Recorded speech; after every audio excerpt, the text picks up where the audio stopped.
소설 낙성비룡이라는 소설과 관련해서 우리가 얘기해야 될 게 뭐냐면,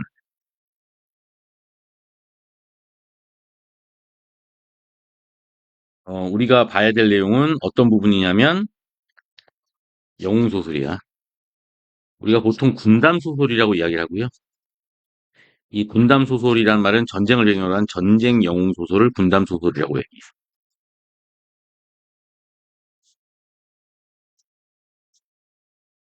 여기까지 됐어요? 자, 군담소설 또는 전쟁 영웅소설이라고 하는 부분에 대한 얘기는 기본적으로 여기 많이 나와. 알았어요? 그런데 요걸로만 하는 게 아니라, 이게 그냥 일반적인 거고 절대적인 건 아니지. 이 전쟁 영웅 소설은 크게 두 가지로 분리가 되는데 하나가 뭐냐면 중국형이 있어요. 그러니까 중국을 배경으로 하는 소설을 우리가 이제 중국형 군담이라고 이야기를 하거든요. 그러니까는 보통 중국형 군담은 일단은 당나라, 송나라, 명나라 이 중에 하나 요것 중에서 택일이야. 다른 나라를 얘기하잖아. 알았어요? 요게 나오는 거고 자, 요것은 일종의 뭐가 반영된 거냐면 사대주의.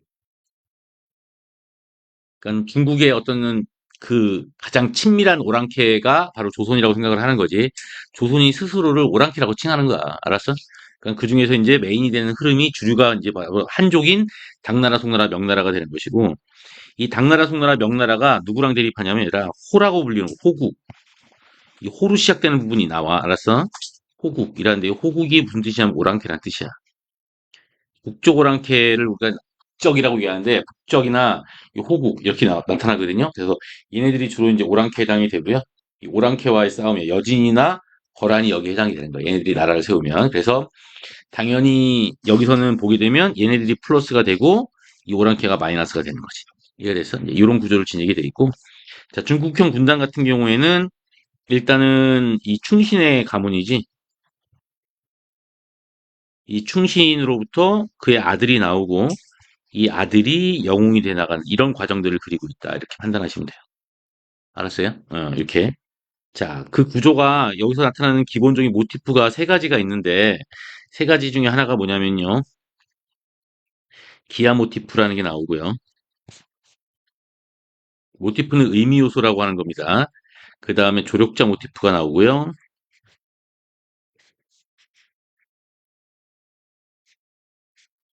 항상 나오는 건 아니지만 적강 모티프가 종종 나옵니다.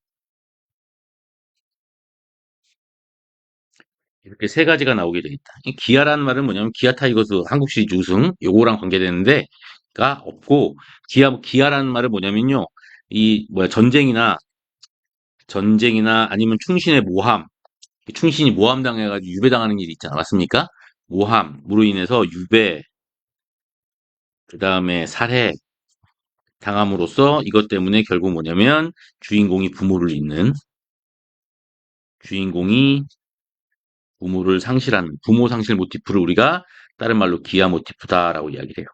알았지? 기아라는 말은 아동을 유기하다 이런 말이랑 관계가 되는데 일부러 유기한 건 아니고 결국 뭐냐면 이런 어쩔 수 없는 상황 때문에 결국은 뭐냐면 부모가 자식과 이별하게 되는 이런 상황을 보이고 있습니다.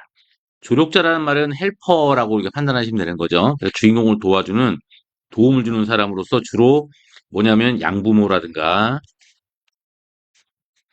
스승이라든가 이런 개념으로 해서 주인공에게 자 주인공을 헬퍼하는 존재가 나타나게 된다. 적강이란 말이 나오는데 적강이란 말이 뭐냐면 얘들아 적강 모티프는 이게 이제 주인공이 천상 전생에 주인공의 전생과 관계가 되는 거야. 주인공의 전생이 이게 뭐냐면 천상의 존재라고 하는 것이 모든 영웅 소설이지만 종종 나오게 되는 거지. 그러니까 원래 전생에 근데 이게 근데 적강이라는 말의 의미가 어떤 뜻이냐면 적이 이 유배란 뜻이야. 귀양 온다 이런 얘기고 강은 내려온다는 얘기지. 이게 내려온다는 말은 천상의 존재였잖아. 전생이 천상에서 어디로 지상으로 내려왔다라는 말로써 적강의 반대말이 뭐냐면 용이 승천한다 할 때 승천, 하늘로 올라간다는 말 나오지 않습니까? 이거 나오는 거지. 우리가 보통 그 엘리베이터를 한자로 뭐라 하면 승강기 이렇게 이야기하잖아. 맞습니까? 오르락 내리락 한다 이런 것과 관계가 돼. 알았지? 요게 이제 보통 일반적으로 중국형 군담에 해당이 되고, 중국형 군담에 또 하나 좀 기억해야 될 부분이 하나가 나오는 게 뭐냐면, 얘네는 일단은 뭐냐면, 황제 구원이 나오거든요. 황제국, 호국과 배신자로부터 황제를 구원하고, 이 황제 구원이, 곧 뭐랑 관계가 되냐면, 가문의 부흥과 관계가 된다. 그러니까 두 개의 명분을 살리는 거야, 영웅으로서. 이해가 됐어? 나라를 구하고, 집안도 구하고. 이해가 됐지? 그냥 이런 식으로 간단하게 가시면 됩니다. 자, 그 다음에는 이제 두 번째 군담 영웅 소설은 조선형 군담이라는 게 나오는데, 이 조선형 군담은 항상 뭐랑 관계가 되냐면, 역사 소설과 관계가 돼요. 역사 소설과 관계가 돼요. 역사 소설은 항상 뭐냐면 얘라, 이 사실을 근거로 하죠.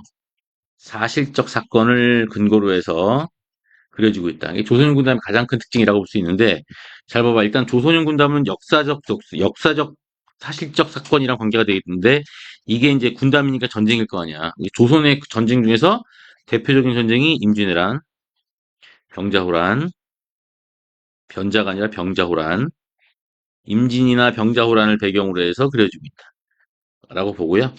이해가 됐어? 오케이. 예. 일반적으로 요거는 자, 우리 민족이 직접 경험한 것들에 해당이 되기 때문에 요거는 어떤 뭐냐면은 조선인의 어떤 심리적 보상 심리라고 하죠. 현실에서는, 현실에서는 우리가 이 조선 땅이 폐허가 됐지만 결국은 이제 이 역에 대한 보상 심리 때문에 결국 뭐야, 일본이나 아니면 뭐 쪽발이나 아니면 이 짱깨 새끼들 갖다가 뭐야, 무찌르는 이런 장면들이 그리게 되는 거지. 자, 여기서는, 기본적으로 나타나고 있는 게 원래 선천적 영웅이 나오죠. 맞잖아, 그치? 이 영웅이란 존재가 나오고, 이 영웅이 이 조선을 침략한 왜적이 나오게 되고요. 그쵸? 예. 침략에 대한 응징을 하고 있다. 뭐 이런 구조를 간단하게 지니고 있는 거야. 여기서는 기본적으로 나타나게 되는 게 여기도 마찬가지 똑같이 뭐가 나오냐면 적강 모티프가 나와요. 주인공이 다 거의 대부분 다 생존, 여기 뭐 천상인에 해당이 되거든요. 이해가 됐어요? 적강 모티프 플러스 뭐가 들어가냐면 도술이 들어가는 거죠. 무술보다는 주로 도술을 많이 활용하게 되는 이런 형태에 해당이 되고요. 이런 류의 작품에 해당되는 것으로서는 우리는 임진록이라고 하는 작품의 일부분과 그 다음에 병자론을 배경으로 한 박시전이라고 하는 요 배경이 있습니다. 그 요거에 예외가 하나가 있는데 예외에 해당이 되는 게 조선인 군담 중에서 임경업전 또는 임장군전이라고 불리는 게 나와요. 임경업전 판본이 여러 개라서 여러 개의 판본이 존재합니다. 줄거리는 거의 비슷한데 이게 이렇게 나오죠. 임경업전의 임장군인데 임경업이나 임장군은 실제하는 인물이거든요. 이 실제 인물입니다. 이렇게 나타나게 되고 잘 봐. 이 사람들은 임경업과 여기서 임장군은요. 이 사람은 천상인도 적강도 안 했고요. 그리고 도술도 안 씁니다. 그러니까 일반적인 존재에 해당이 돼요. 알았어요?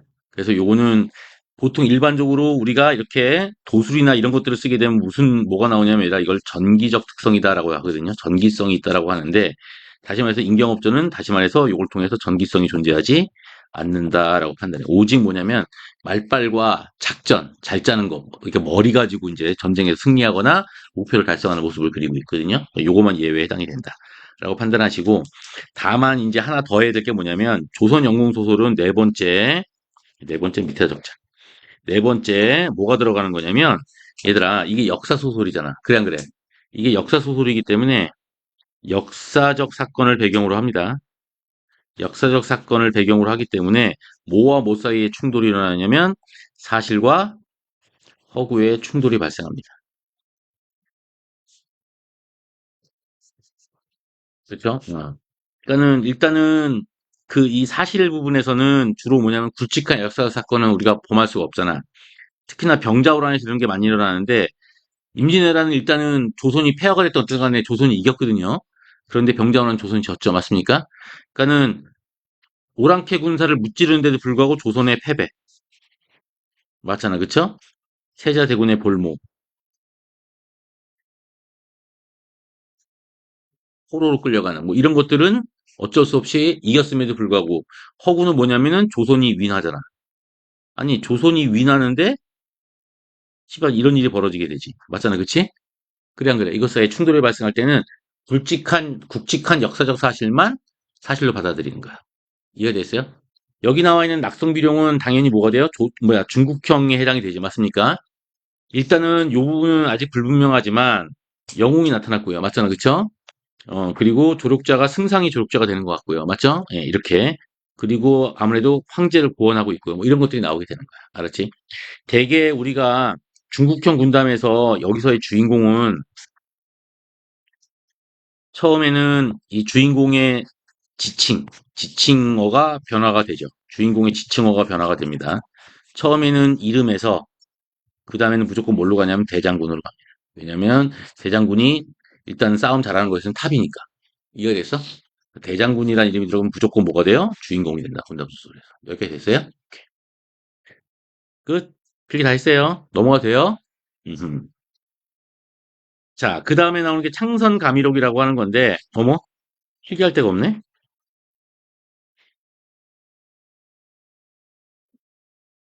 원래 이 창선가미록이라고 하는 이 소설 있잖아?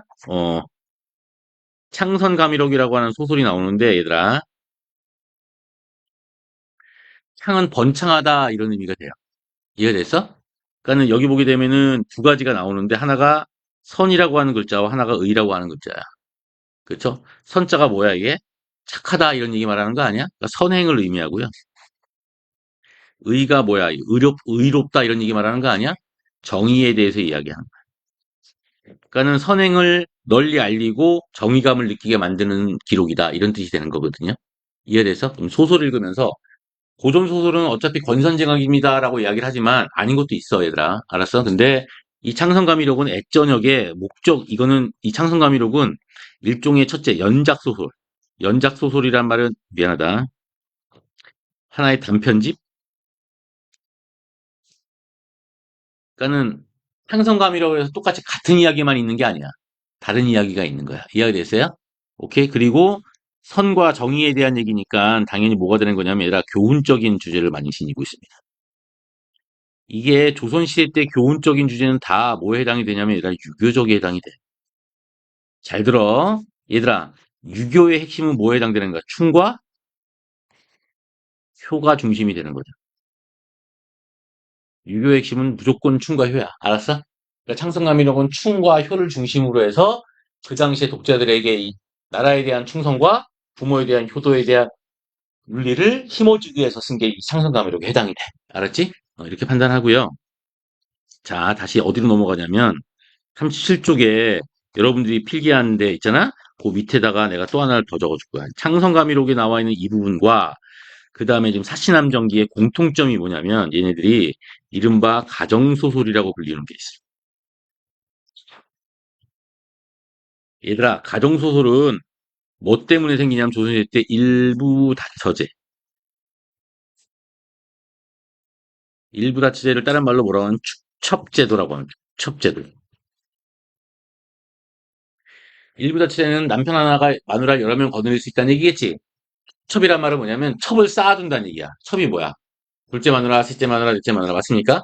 그러니까 첩의 인원수가 뭐에 비례해? 그 사람의 부와 신분에 비례한다고 보는 거지. 이해됐어요? 이게 축첩이라고 보는 거죠. 원래 이 축첩은 뭐 때문에 일부 다처제는 뭐 때문에 이루어지는 거야? 고대 사회에서 고대 사회가 어떻게 형성이 돼요? 전쟁으로 형성이 되는 게 아니라 이건 동서양을 막론하고 동서양을 막론하고 고대에서 중세까지 결혼 동맹이라는 게 있었어. 결론은 뭐냐면 서로 간에 이제 동맹을 맺는데 그 동맹의 증거물로 서리고 나발을 필요 없이 야, 네 딸 줘. 자, 이제 우린 사돈이니까 배신하면 안 되는 게야. 배신하면 네 딸 뒤져. 뭔지 알겠어? 말이 동맹이지 사실 일종의 뭐가 돼? 인질로 잡혀 있었던 거지. 이해가 됐어요? 그게 예를 들어서 어떤 경우도 있었냐면 딸을 줘서 이게 되는 것이 아니라 몽고가 우리나라 침범했을 때 공민왕 때 몽고가 요속공주를 고려에다가 보냈어. 너 이제 예속됐으니까 어? 우리 공주를 갖다가 공민왕의 뭐야 왕비로 삼어. 이것도 일종의 결혼 동맹이잖아. 맞습니까? 그럼 넌 이제 고려는 몽고의 한 주가 되는 거야. 이렇게 됐단 말이야. 그래서 딱 하고 보냈더니 요속공주가 원래 스파이 역할을 하라고 보냈더니 결국 뭐야 고려를 위해서 막 희생을 하잖아, 그치? 뭐 이런 것들도 보이고 있고 뭐 이럽니다. 자, 이런 축첩제가 근데 이것이 관습으로 짙어지면서 이제는 뭐야 결혼 동맹이나 국가적인 것과 관계없이 그냥 뭐야 신분제의 상징으로서 축첩제가 이루어지게 되는 거지. 이해가 됐어? 요걸 배경으로 하다 보니까 당연히 뭐야 처첩 간의 갈등이 벌어지겠지. 그죠? 이게 나타납니다. 그래서 가정소설은 결론은 뭐냐면 처와 첩이라고 하는 양대 축이 있고요. 이것 사이에 갈등이 벌어지게 돼요. 재밌는 게 이 가정소설은 두 가지의 형태를 보이게 되는데 하나가 굳이 이른바 쟁총형 가정이라는 게 나오는데요. 이건 내가 하는 말이 아니라 원래 개념이 있어. 쟁총형이란 말은 뭐냐면 남편의 이 총자가 총애라는 말 들어봤죠? 사랑을 서로 다툰다라는 뜻이에요. 이해됐어요? 아니, 결국 뭐냐면 본부인 자리를 놓고 싸운다는 얘기야. 이해됐어? 그래서 이 쟁총형 가정소설은 크게 두 가지로 가는데요. 하나가 뭐냐면 처와 첩 사이의 갈등. 오케이? 또 하나는 뭐냐면 첩과 첩 사이의 갈등. 처가 죽었을 경우, 사망했을 경우에 첩과 첩 사이의 갈등. 이해가 됐어요?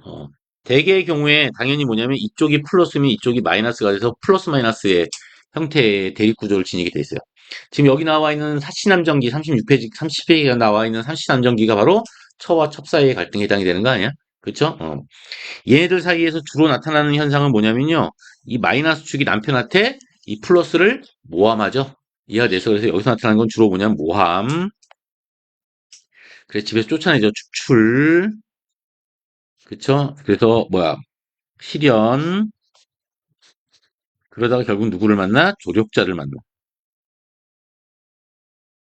오케이. 그래서 다시 뭐야? 귀환. 이런 구조를 지니고 있는 게 쟁총령 가정수. 귀환하고 당연히 뭐냐면 얘가 귀환한 이후에는 이 마이너스를 다 당연히 뭐 하겠어? 응징하는. 그쵸? 이런 전형적인 건선징합 구조를 지니고 있는 게 쟁총형 가정수술에 해당이 된다라고 판단하고 사신함정기가 대표적이다. 이렇게 보시면 되고요. 그 다음에 나오는 게 뭐냐면은 계모형 가정수술. 계모가 뭔지는 알죠?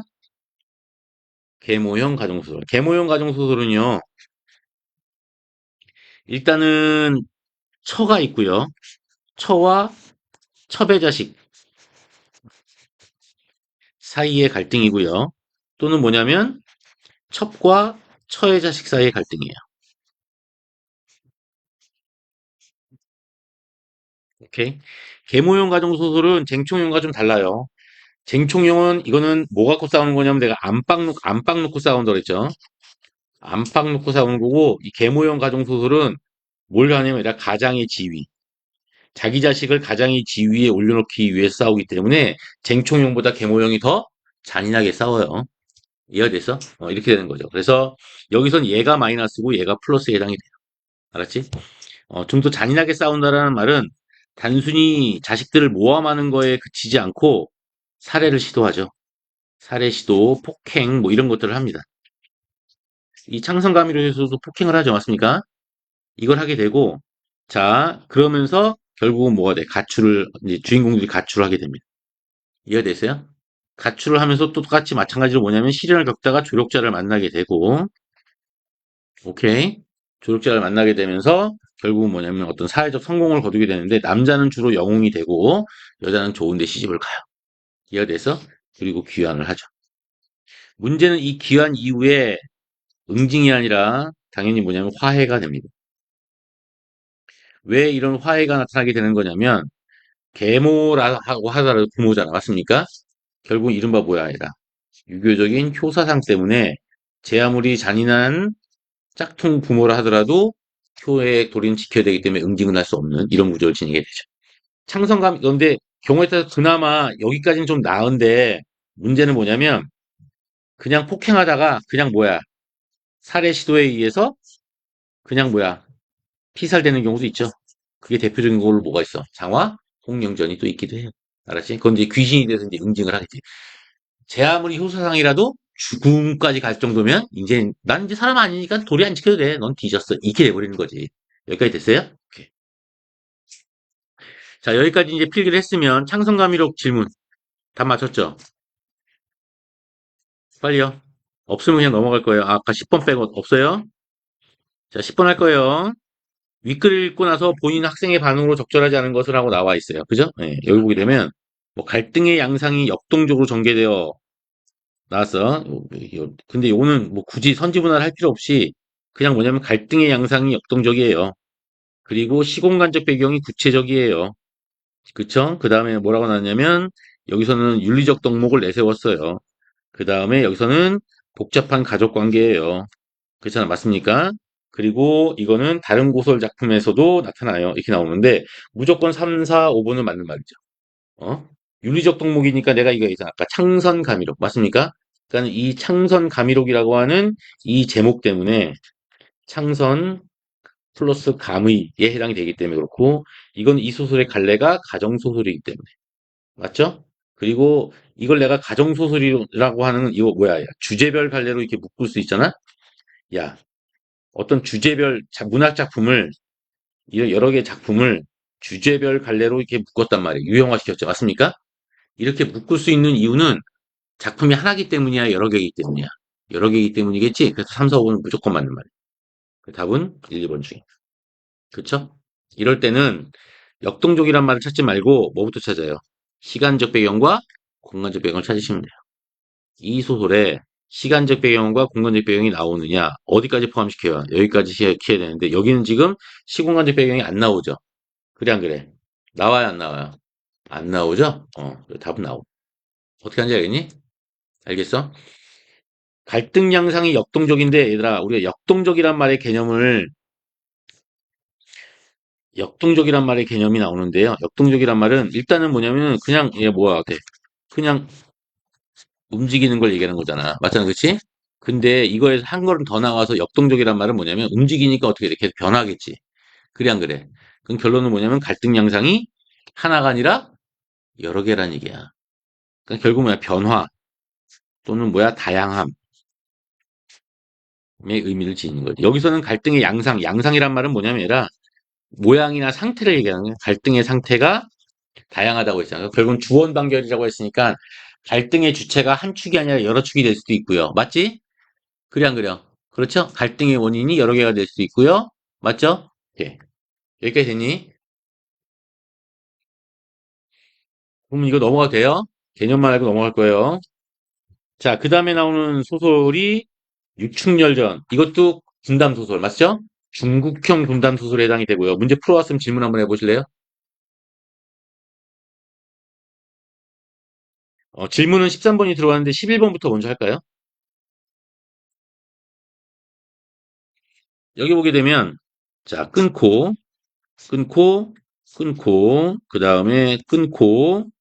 그 다음에 끊고, 이거 나오죠. 맞습니까? 자, 우리가 여러분들한테 일단은 적절한 걸 찾는 문제인데, 이게 시간적 배경을 묘사하는 건 둘째 치고 우리가 봐야 될 내용이 뭐냐면, 사실성, 꿈과 현실을 교차, 그 다음에 여기선 공간 자체가 초월적 공간. 자, 봐봐. 이거는 하나 더 봐야 돼. 초월적인 게 중요한 게 아니라 공간이 더 중요한 거예요. 끝까지 다 읽어야 되는 습관을 좀 얘기하는 거거든요. 답은 4번이죠. 자, 이렇게 가는 거고요. 그 다음에 여기서는 지금 전쟁 장면이 나옵니까? 라고 되어 있는 거잖아. 맞습니까? 요거 가지고 내용을 지금 푸는 거야.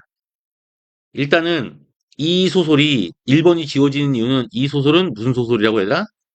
중국형 군담 소설. 맞아, 안 맞아? 그쵸? 군담 소설은 인경업종 같은 예외적인 걸 빼고 다 뭘 지니고 있다고 해야 되나? 전기성을 지닌다고. 전기성은 사실이야, 구라야? 구라잖아. 이해됐어요? 그래서 지워지는 거고요. 꿈과 현실을 교체하는 이 소설의 구조를 우리가 뭐라 그래?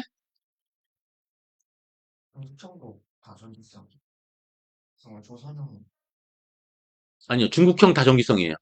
예. 환몽 구조예요. 무슨 구조라고요? 꿈과 현실을 교체하는 걸 뭐라고 그런다고? 환몽 구조. 뭐라고 그런다고요? 환몽 구조라고 해요. 알았어? 얘들아, 환몽 구조와 관련해서 여기다 필기 한 번 더 할 거예요. 잘 들어요. 환몽 구조는 어차피 기본적인 구조 형태가 뭘로 되어 있다고 얘들아? 현실에서 어디로 넘어간다고요? 꿈으로 넘어가요. 그리고 꿈에서 어디로 가요? 현실로 가요. 이걸 환몽 구조라고 얘기해요. 얘들아, 이 환몽 구조는 기본적으로 잘 들어야 해라. 고전소설 유일의 액자식 구성이에요. 고전소설의, 고전소설 유일한 액자식 구성이에요. 현대소설에서의 액자식 구성은 주로 과거 사건을 얘기하고요. 고전소설의 액자식 구성은 꿈의 얘기를 하는 거예요. 고전 소설에서는 액자식 구성으로 과거 사건을 얘기한 고전 소설은 없어요. 알았어요? 온리 꿈이에요. 기억하셔야 돼요. 알았어? 자, 이걸 보는데 이게 문제가 되는 게 뭐냐면요. 요게 좀 달라요. 즉 현실이 뭘로 나오는 게 현실이 인간계, 그러니까 사람 사는 세상에서 꿈은 뭐냐면 이계라고 그래, 이계. 이자가 무슨 이자냐면 밭전자 알지? 밭전자에다가 한번 밑에서 한번 찍 긋고 두 개 긋고 찍 긋고 두 줄 긋고 찍 두 줄 긋고 그다음 이거 하는 거예요. 디퍼런트 이자예요. 알았어? 오케이? 여기다가 이걸 긋거든요. 그러니까 이계라고 해서 디퍼런트 월드. 오케이? 이렇게 되는 건데 이계 체험이라고 해서 이 이계는 주로 뭐냐면은 천상, 지옥, 용궁 뭐 이런 걸 얘기하는 거예요. 신선계라고도 하죠. 이렇게 나오는 거고 또 하나는 뭐냐면 현실이 선계 또는 신선계라고 해서 천상이나 주로 천상이 나와요. 알았어? 이게 나오고 꿈이 오히려 뭐냐면 인간계가 되는 경우가 있어요. 엥? 그럼 결론은 뭐냐면 얘들아 이와 같은 소설을 우리는 뭐라고 하냐면 얘들아 얘를 우리는 몽유 소설 또는 몽유록 소설이라고 이야기해요. 이거는 그냥 잠들고 와서 꿈꾼 거예요. 알았어? 생리적 꿈에 대한 얘기고 자, 이 신선계에서 인간계의 꿈을 꾸는 거죠. 그럼 결국은 뭐냐면 이걸 우리가 몽자르 소설이라고 이야기를 해요. 몽자르 소설은 다 끝이 몽자로 끝나서 몽자르 소설이라고 이야기하거든요. 우연의 일치인지 몰라도. 다시 말하면 몽유록 소설은 인간이 주인공이에요. 알았어? 인간이 주인공이고 이 주인공이 지금 신선세계에 들어가는 꿈을 꾸는 거고요. 몽자르 소설은 뭐가 꿈이에요? 여기 주인공이에요? 신선이 주인공이에요. 이티 외계인이 주인공이에요. 얘가 지구에 들어와서 한 체험을 꿈속에서 한 걸 갖다가 하는 거죠. 요게 좀 많이 달라요. 알았어? 알았어? 오케이? 여기까지 이해됐어요? 자, 졸고 있어요, 지금. 김소연, 박시은. 자, 근데 이 유충열전은 군담 소설이기 때문에 당연히 뭐가 돼요, 얘들아? 몽자료와 이 환문 구조가 안 드러나고 있거든요. 그래서 지워지는 거예요. 이해가 돼서? 초월적이란 말의 의미는 뭐냐면 비현실적이란 뜻이에요. 뭐라고? 비현실적. 뭐라고요? 비현실적이란 얘기예요. 근데 이 초월적만 보고 얘 도수쓰잖아요. 초월적이다. 이지랄하면 안 돼요. 뭐가 비현실적이냐를 봐야 되죠. 맞습니까? 공간이 비현실적 공간이면 이건 뭐가 돼야 되냐? 아까 얘기했죠. 선계, 신선계, 천상, 지옥, 용궁 이런 게 돼야 되는데 이충열전은 중국을 배경으로 하고 있어요. 맞습니까? 그래서 비현실적 공간은 아니에요. 비현실적 행위는 나오지만 여기까지 됐어요. 이거는 전쟁은 나오지만 장면이 안 나와서 이게 함정이죠. 맞죠? 전쟁하는 장면 안 나와요. 맞죠? 예, 요거 때문에 그러는 거예요. 여기까지 됐니? 잘 봐봐. 서술자의 개입과 인물의 발화라는 말이 나오는데 요거를 구분하는 걸 어디다 필기를 해야 될지는 좀 이따 할게요.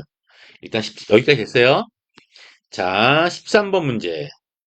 자, 보기를 참고하여 윗글을 감상한 내용으로 적절하지 않은 것은 하고 나와 있는데 난 보기를 참고하지 않아요. 끊고요. 끊고요. 끊고요. 끊고요. 끊고요.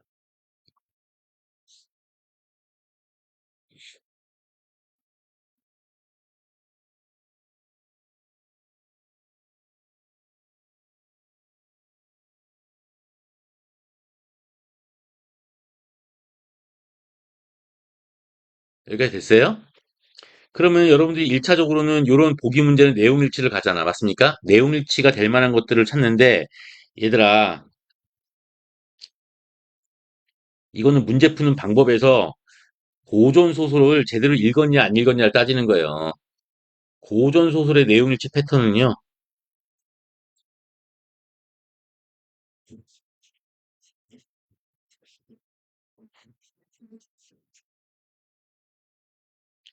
패턴은 세 가지가 나와요. 첫째, 다른 현대 소설에서도 많이 나타나는데, 그게 뭐냐면 행위의 주체를 바꾸죠. 행위의 주체. 문장은 주술이라고 내가 얘기했어요. 내가 얘기하면 주술해야 돼요. 지긋지긋하게 해야 돼요. 행위의 주체, 행위는 서술어로 나오죠. 맞습니까? 그러니까 주어를 바꿔버리면 문제가 된다. 우리는 행위만 기억하지 주어를 잘 기억 안 하면은 소설을 제대로 이해하는 게 아니에요. 그래서 행위의 주체 바꿔치기. 이게 첫 번째 내용일치 패턴에서 함정이에요. 이해가 되세요? 오케이. 그 다음에 고전 소설은 순행적 구성이라고 했죠. 이거는 여기 나오는 이 첫 번째 행위의 주체 바꿔치기는 얘는 현대 소설도 똑같이 이런 함정 문제가 나와요. 알았어? 이건 독서에서도 나와요. 두 번째 고전 소설만 특징 고전 소설은 순행적 구성이죠. 그런데 그 시간의 흐름에 따른 구성이죠. 맞습니까? 결국 뭐냐 얘라 사건 순서 바꿔치기.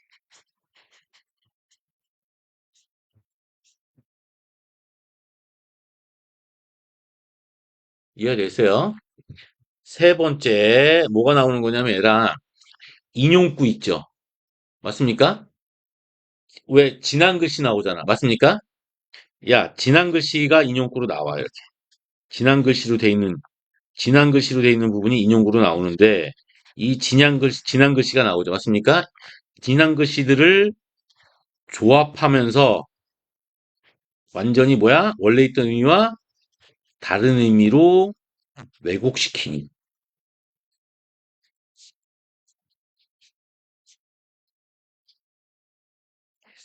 요것도 어디서 많이 나오냐면 사실 이거는 이것도 현대 소설에서도 많이 나와요. 지금 이 문제는요. 2번 항목에 해당이 돼요. 내용일치만 한번 확인해 보면요. 유충렬이 7살에 부모와 이별해서 고난을 겪었어요. 맞지? 그래 안 그래? 그리고 부모인 유심이 유배로 갔어요. 맞아 안 맞아? 가족이 이산이란 말은 헤어졌어요. 맞아 안 맞아? 대입을 시키는 거예요. 이 유심이 바로 뭐가 되냐면 부모에 해당되는 거예요. 자, 천자가 역적의 말을 듣고 충신을 귀양 보냈어요. 맞죠? 그래 안 그래? 그리고 잘 봐봐라. 역적과의 정치적 갈등으로 인한 강희주. 강희주는 역적과 정치적으로 갈등했어요. 두 번째가 강희주는 유배를 갔어요. 맞죠? 장인이에요. 그리고 유충렬이 강희주를 구했어요. 남족도 물리쳤어요. 맞습니까? 그리고 나서 여기서 보면 뭐라고 나냐면 가족의 위기도 해결했고 국가의 위기도 함께 해결했어요. 맞습니까? 자, 봐. 유충렬이 남족을 소멸하고 오는 길에 모친을 만났어요. 다 내용을 치죠. 맞습니까? 잘 봐봐. 가족 위기 해소가 국가 위기 해소로 이어지고 있다는 말은 잘 들어.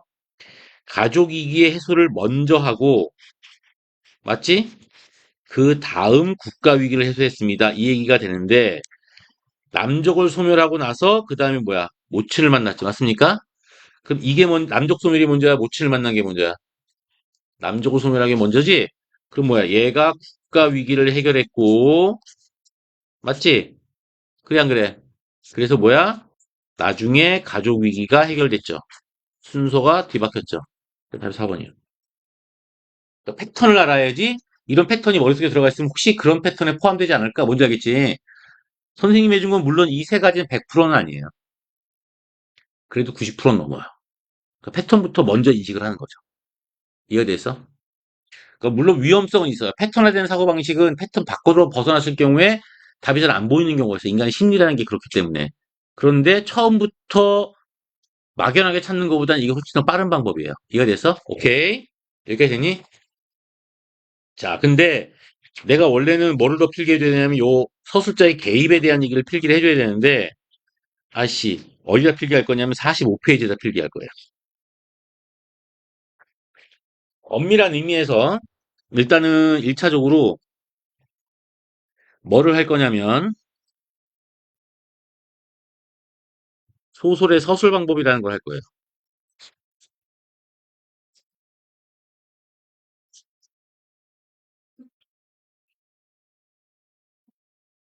소설의 서술 방법은 크게 두 가지로 갈라져요. 하나, 두 개.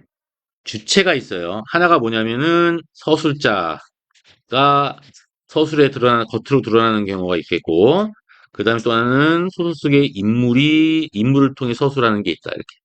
오케이. 얘가 직접적인 방법이고요. 얘가 간접적인 방법에 해당이 됩니다. 오케이. 우린 서술자가 직접 들어가는 방법을 우리는 뭐라고 하냐면 서술자의 서술이라고 이야기합니다. 우리가 흔히들 서술 그러면 뭐와 반대되는 개념이냐면 인물의 말과 반대가 인물의 발화라는 게 있습니다. 발은 입 밖으로 꺼낸다는 얘기예요. 이 둘 사이에 아까 발화 아니면 서술 둘 중에 하나가 되는 거야. 알았어? 네. 이 서술자의 서술 중에 서술은 다시 또 두 가지로 갈라지게 되는데 객관적인 서술이 있고요. 그 다음에 주관적인 서술이 있어요. 우린 이 객관적인 서술을 다른 말로 뭐라고 하냐면 요약이라고 이야기하고요. 주관적인 서술을 서술자의 개입이다 이렇게 이야기를 하는 겁니다. 알았어요? 자, 이 중에 잘 들어봐 얘들아. 이 요약에 해당되는 것으로서 두 가지가 다시 또 존재하는데 요약에 해당되는 이 두 가지가 바로 뭐냐면요. 상황이요. 줄거리 요약이요. 이야기해서 요것도 있고 인물의 심리요. 인물의 심리를 서술자가 직접 언급하는 것도 요약으로 봅니다. 저 새끼 지금 쫄았어 저거.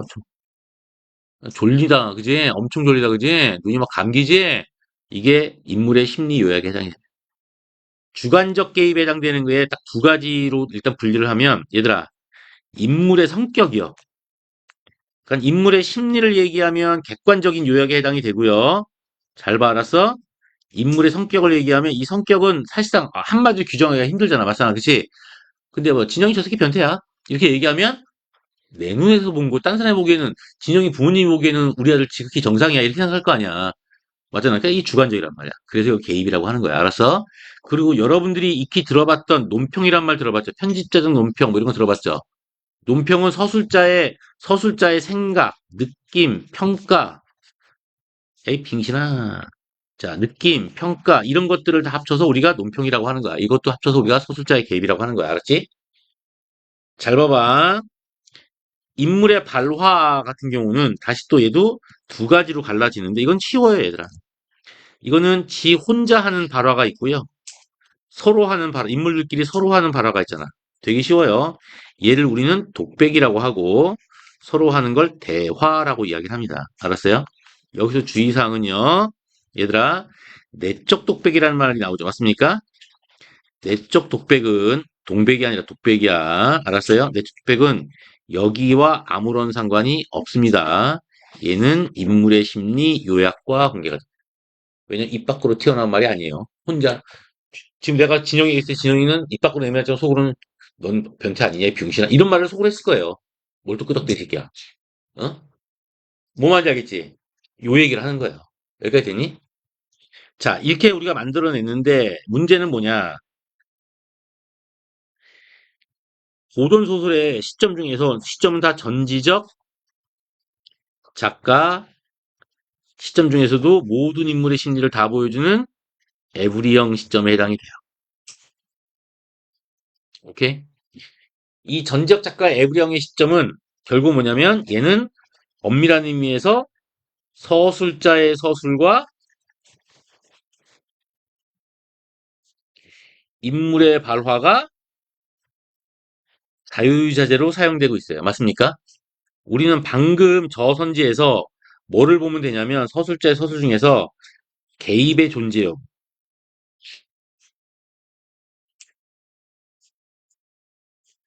여부만 판단하는 거예요. 이 판단 방법이 뭐냐면 간단해요, 얘들아. 고전 소설은 이게 만약에 대화 또는 요약 중심이라고 했잖아. 맞잖아, 그지? 그런데 따옴표로 친 부분이 많을 때만 이걸 판단하라는 문제가 나와요. 따옴표로 친 부분이 적으면 제시문을 다 읽어야지 이 여부를 판단할 수 있거든요.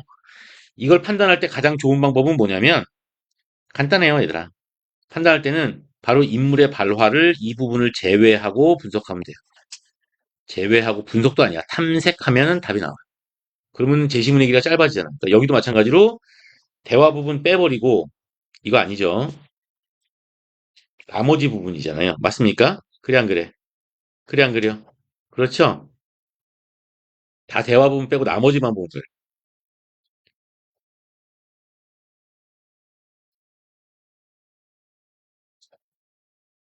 대화 부분 다 빼고 그러니까 여기서 우리가 볼 때 어떻게 보는 거냐면 잘 봐봐. 뭘 빼버리는 거냐면 어 이런 건 당연히 빼고요. 이런 거 빼고 다 뺍니다, 이거. 빼고 나머지에서 혹시 논평이 쓰이고 있느냐, 아니면 개입이 쓰이고 있느냐. 맞잖아, 그쵸? 이렇게.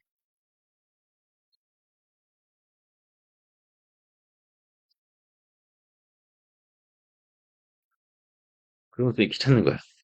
중력분 줄거리가 나오고요. 맞잖아, 그쵸?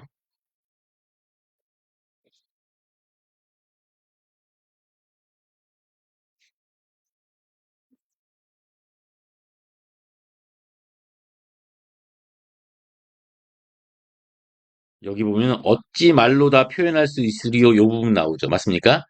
요게 전형적인 편집자 논평의 대목에 해당이 돼요. 알았지? 잠시 후에 논평에 대해서도 필기를 해줄게. 알았지? 왜 이런지를 내가 찾아줄게요. 잘 봐봐. 그럼 도대체 편집자 논평이 생각, 느낌, 평가라고 하는데 이 논평이라는 게 도대체 뭐냐? 뭐 편집자 논평, 권위적 논평 이렇게 알겠는데 논평은 현대 소설에서는 일단 원칙적으로는 안 쓰여요. 알았어? 이 논평이란 말이 왜 쓰이게 되냐면 고전 소설은 내가 읽기의 문학이랬어, 듣기의 문학이랬어. 듣기의 문학이랬지. 그러면 읽어주면서 말하는 사람이 있겠지. 일단은 이걸 막 읽어주면서 읽어주는 사람도 뭐야 작품에 몰입하다 보면 어떻게 돼서 얘도 느낌이 생기겠지. 그러면서 뭐야 막 얘기하면서 이런 개새끼들 봤나 이렇게 얘기할 거 아니야. 맞지? 그러면 그게 논평이 돼서 그대로 전달되는. 여기가 됐어? 그게 다시 또 기록이 되면 그게 논평이 되는 거야. 논평 찾기. 논평 찾기 첫 번째. 문장에서 의문문이요. 전지적 시점에서는 궁금해할 게 없어요. 왜냐하면 전지적 에브리형은 모든 걸 알고 있는 서술자잖아. 맞습니까? 그럼 여기서 사용되고 있는 의문문은 사실은 뭐냐면 서리법에 해당이 되는 거죠. 그 자신의 느낌을 강조하기 위해 사용된 거예요. 이해가 됐어? 두 번째, 감탄문 찾기. 고전 소설에서 감탄문은 주로 뭐냐면 뭐뭐 하는구나. 오케이? 뭐뭐하 도다. 뭔지 알겠어? 뭐뭐로다. 뭐뭐이로다. 이런 식으로 나오게 되면 이 새끼는 무조건 감탄문에 해당이 된다. 이해가 됐어요? 감탄문 나오면 감탄문이라는 것 자체가 이미 뭐냐면 자신의 주관적인 느낌을 강조하는 문장이거든요. 뭐 이런 거. 세 번째가 뭐냐면 가정문이 있어요. if 가정문. 오케이? 그러니까는 만일이란 말이 들어가도 되고 안 들어가도 되고 뭐뭐라면 뭐뭐면 이런 말이 나오잖아. 맞습니까? 이거 나와도 일어나지 않은 사건이기 때문에 결국 뭐야? 서술자의 심리 속에서 드러나는 거겠지. 맞아 안 맞아? 맞죠? 예, 이런 거. 자, 일단 이렇게 세 가지만. 그리고 판소리계 소설에서는 서술자가 겉으로 드러나요. 알았어? 하나 더 할까요? 이거 말고 판소리계 소설이나 판소리라고 하는 장르도 고전소설 장르에 해당이 되는데 여기서는 이른바 창자가 이게 소리꾼이라고 불리는 사람인데 이 소리꾼, 이 사람이 서술자거든요. 그러니까 소리꾼, 창자가 겉으로 드러나는 표현이 있어요. 이런 것이 이제 다 뭐가 되는 거냐면 이렇게 되는데 내가 다시 한번 얘기하면 논평은요. 일단은 뭐야? 따옴표로 묶인 부분이요. 맞죠? 발화라고 하죠. 발화 부분은 제거합니다. 제거하고 서술 부분만 가지고 따지게 돼 있습니다. 알았어? 그래야지 빠른 속도로 찾을 수가 있습니다. 여기까지 됐니? 오케이. 됐나요? 음. 자, 그 다음에 나오는 작품이 옥루몽인가요? 맞아요? 이 옥루몽이 바로 아까 우리가 설명했던 무슨 소설에 해당이 되냐면 바로 몽자루 소설. 몽자루 끝났죠? 그럼 이것도 당연히 뭐냐면 신선의 꿈입니다. 구운몽, 옥루몽. 여기 보면요. 양창곡의 연인이었던 강남홍은 그와 이별을 백은도사에게 무예를 배워 오랑캐 장수가 되어 남자하고 명나라 원수 양창곡과 전장에서 맞서게 된다라고 돼 있지. 그러니까 강남홍이 여기서 주인공인데 문제는 뭐냐?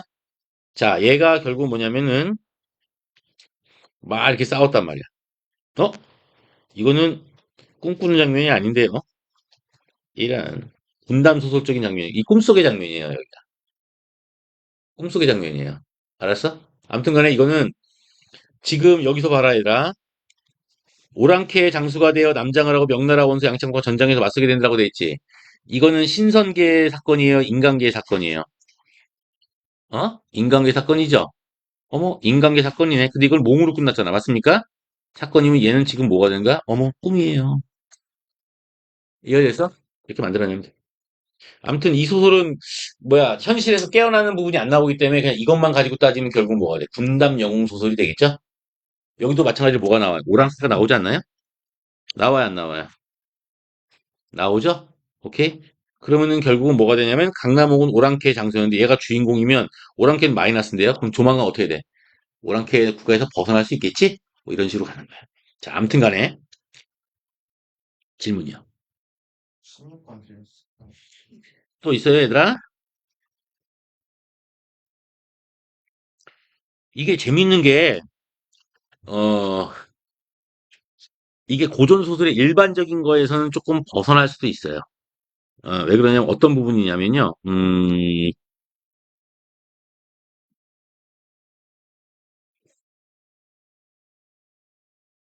선전하는 내용이 들어가거든요. 다음 해를 보시라 이런 말이 나오지. 그래 안 그래? 그러면 이 소설은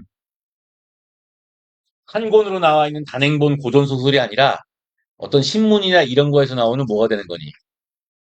연재소설이란 말 들어봤지? 뭔지 알어? 다음 주에 신문 나오면 그때 가서 사서 보세요. 뭐, 뭔지 알겠지? 뭐 이렇게 돼버리는 거야. 그래서 이 옥루몽은 이렇게 이런 것들이 나오게 되면 이거는 뭐냐면 조선 초기겠어, 조선 후기겠어. 신문의 연재소설이면. 후기겠지. 조선 전기는 없었으니까. 조선 후기 중에서도 그냥 후기겠어, 조선 말이겠어.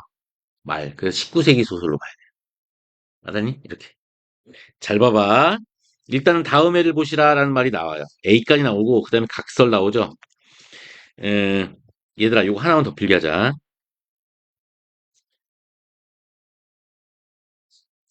서술자의 개입이 나오는 부분이 있는데, 여기에 하나만 더 필기 할게. 각설, 자, 화설, 차설. 이거 나오는데, 이게 무슨 뜻이냐면, 한편, 이런 뜻이에요. 이거 쓰여도 개입입니다. 뭔지 아세요? 각설, 화설, 차설은 뭐냐면, 야, 내가 지금 다른 사건 얘기할 거야. 이런 얘기예요. 그럼 뭐가 돼? 서술자 겉으로 드러나겠죠. 그래서 서술자의 개입이 되는 거야. 이해돼서? 아무튼 한편 이런 뜻이기 때문에 여기서 보게 되면 뭐라고 나왔냐면 나왔지. 배경이 바뀌어 새로운 사건이 시작될 때 이를 날리는 상투어. 각설. 미음은 반드시 쓰여야 돼요. 이해됐죠?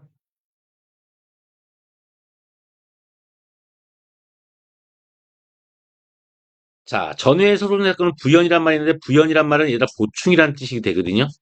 근데 여기서 이거 신경 쓸 필요 없이 뭐냐면 전회의 서론 사건이 또 나와요. 이 얘기가 되는 거지. 나와 안 나와? 나올걸요? 자, 내천풍이 주어 나왔잖아. 맞습니까?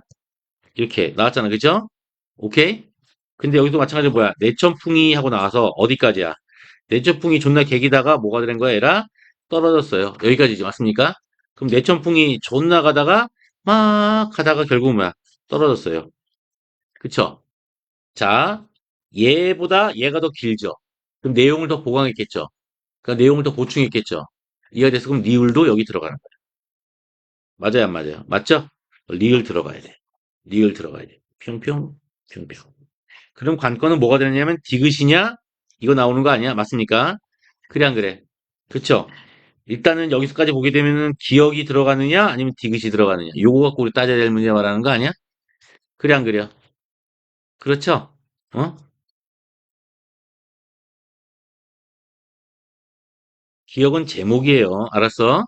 들어가죠? 제목 들어가잖아.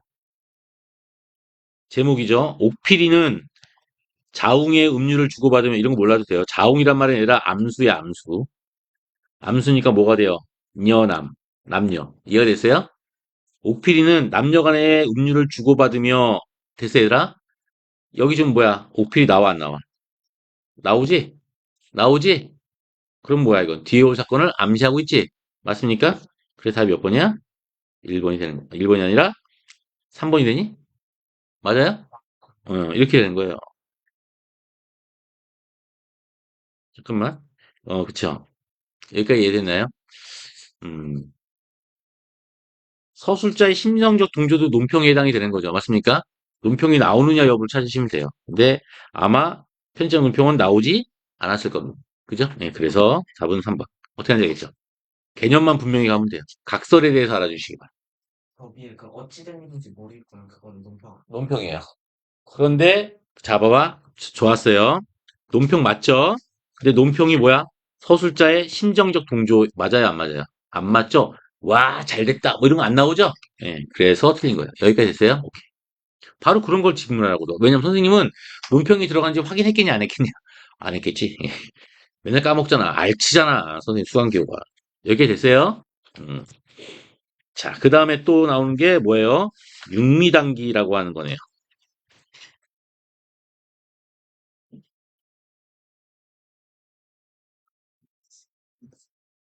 육미단기는 뭐로 해야 되나? 이걸 가정소설이라고 하기도 뭐하고 하는데, 염정소설이라고 해야 되나? 자, 김소선은 정 혼자였던 백운영과의 이별한 후 관직에 올라 천자의 부모가 된다라고 되어 있고요. 소선과 이별한 운영도 남장을 하고 운경이라는 이름으로 과거의 응시에 관직에 오른다. 소선과 운경은 나라의 공을 세워 각각 낭랑왕과 여령왕의 봉이지만 정체가 탄로난 운경은 이내 자취를 감춘다 했어. 어떤 정체야? 여자예요. 맞지? 오케이. 중세 때는 옛날에는 이런 여자의 정체, 여자는 이런 관직에 오르면 돼야 안 돼요. 안 되죠? 이 관습을 깬 게 어떤 작품이냐면 홍계월전이라는 작품이 있어요. 홍계월전은 대장군에 오르죠. 맞습니까? 그러고 나는데 여자인 게 밝혀졌지. 맞습니까? 밝혀질 위기에 처하자 결국은 사실 저 여자예요 오빠 하고 황제한테 편지를 보내죠.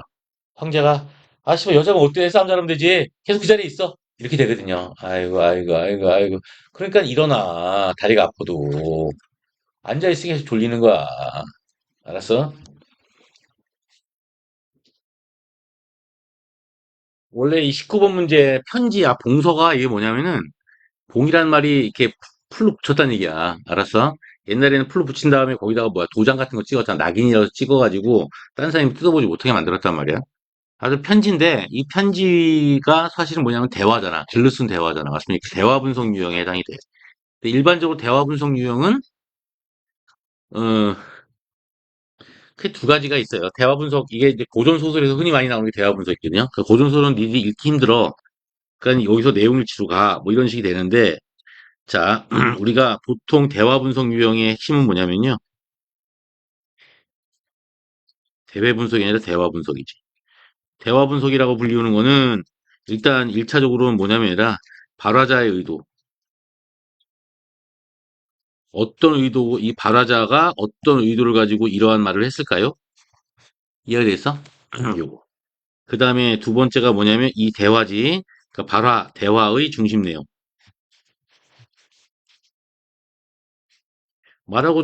이게 말하고자 하는 의도가 아니라 그 내용의 주제가 뭔데? 뭐 이거 묻는 문제야. 그 다음에 나머지는 내용이 추가. 그런데 문제는 이제 대화 분석을 할 때는 꼭 져야 될 게 뭐냐면은 전후 상황을 염두에 둬야 돼요. 대화가 이거 대화만 본다고 될 게 아니라 전후 상황이죠. 그러니까 소설 전체 줄거리를 이해한 상황 속에서 대화를 분석해서 전후 상황이 나와야 되는 거죠.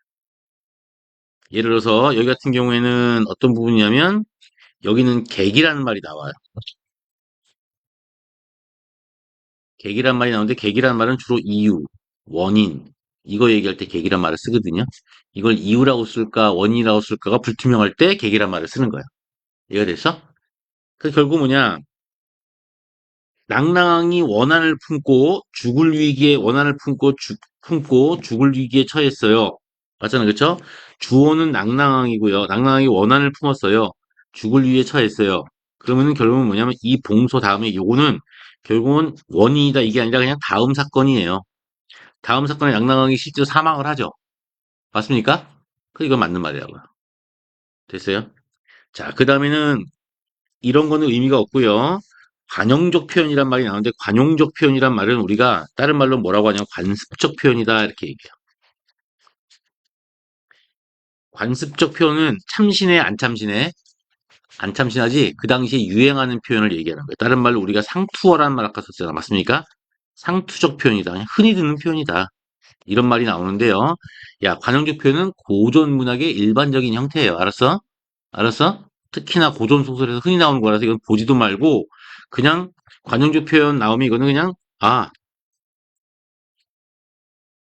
고전 문학의 성격이야. 특성이라고 하기 좀 뻘쭘하고요. 이렇게.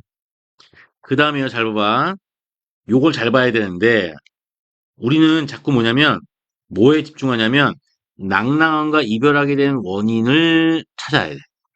안 나오거든요, 사실은. 근데 이것만 하지 말고, 뭐에 대한 얘기가 또 나와야 되냐면, 얘들아, 남장을 하기 전 과거, 하기 전에 과거 필요 없고, 얘들아, 이별하게 된 원인이야. 그러니까 볼 때, 너네들이 볼 때는 뭐냐면, 얘들아, 남장을 하기 전에 이별하게 된 원인. 이해됐어? 이별했냐? 이 사건이 나와야 돼. 원인을 보지 말고. 이거는 마지막에, 라스트, 마지막에 보는 거지. 근데 남장을 하기 전의 사건은 내용일치에서 안 나오거든요. 맞잖아, 그지? 나머지 거야. 이게 이 글의 중심 내용이에요. 야, 나 찾지 마. 그래, 안 그래? 그렇죠? 그래서 이건 무조건 맞는 말이다. 라이언 왔다. 자, 그리고 여기서는 자신을 찾으려 낭낭의 시도가 실패했고, 이건 그냥 단순 내용을 치니까. 맞자, 단순 내용을 치니까. 내용 확인이니까. 이거 빼버리시고. 어떻게 하는지 알겠어? 그래서 1차적으로 먼저 지워야 될 게 결론은 뭐냐면, 1번, 2번, 4번. 이런 건 무조건 지우는 거죠. 이해됐어요? 자, 20번 문제 볼까요? 보기를 바탕으로 A, no, no, no, no.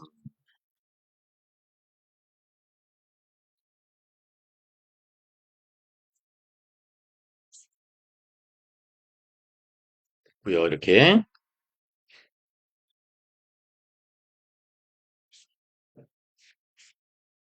이렇게 나오고요.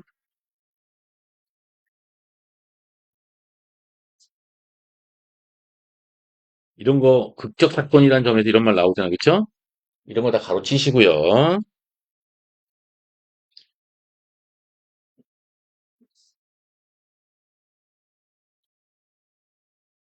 이렇게 되고요. 이런 거 필요 없어요. 지우지 말고 가로를 줘버리자.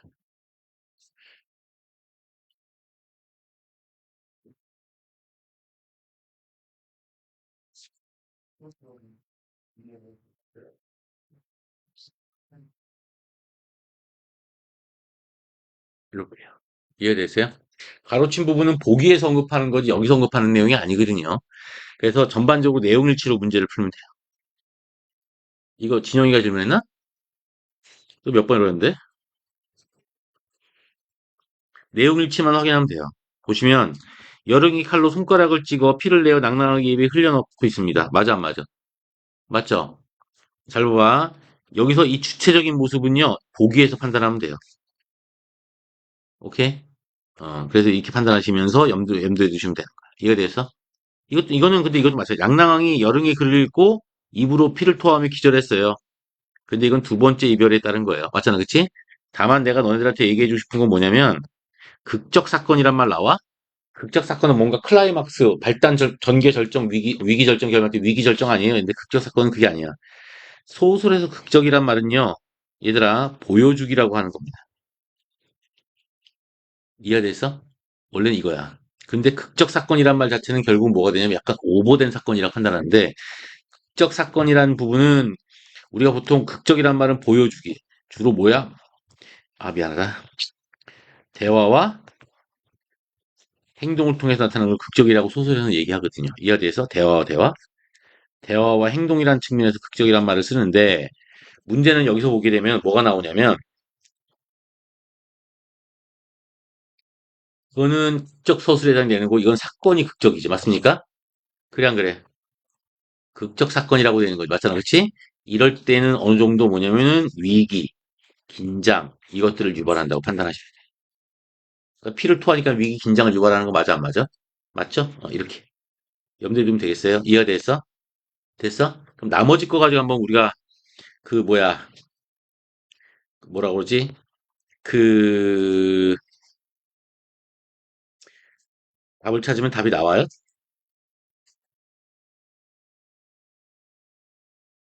만약에 그냥 내용을 찾아 답이 안 찾으면은 여기요. 나오죠? 나와요, 안 나와요? 여기서는 문제는 뭐냐면은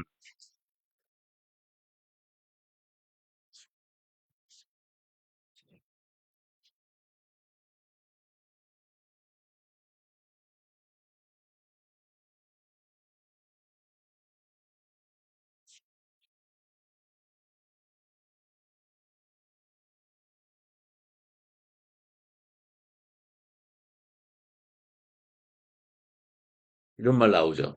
핵심은 딱 두 가지예요. 그러니까 결국은 육리 단계에서의 이별 제외는 다른 결연담이랑 달라요. 두 번째는 뭐냐면 첫 번째 이별은 수동적이고 두 번째 이별은 능동적이에요. 이 얘기하는 거 아니야? 답 몇 번이에요, 그래서? 이해됐어요, 그러면? 진영아 답 몇 번이에요?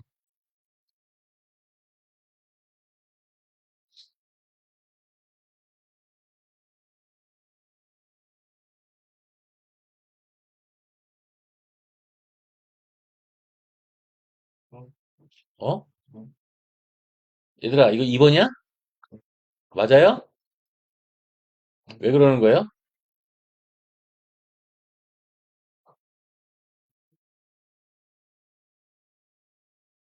왜냐면 선지를 내가 분할하라고 하잖아. 특히 보기 유형에서 이런 것들이 많이 나오는데, 보기 유형에서는 선지 분할, 내가 선지 분할은 필수라고 했잖아. 근데 내가 첨삭해주면 선지 분할이 이루어진 경우가 거의 없잖아. 맞잖아. 그쵸?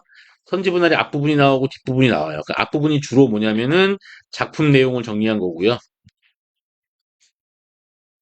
뒷부분은 뭐냐면은 이 작품의 의미죠. 이 작품 내용, 작품의 의미를 갖다가 이야기를 하는데 주로 이 의미가 어느 부분이냐면 이 선지 앞부분의 의미예요. 앞부분의 의미.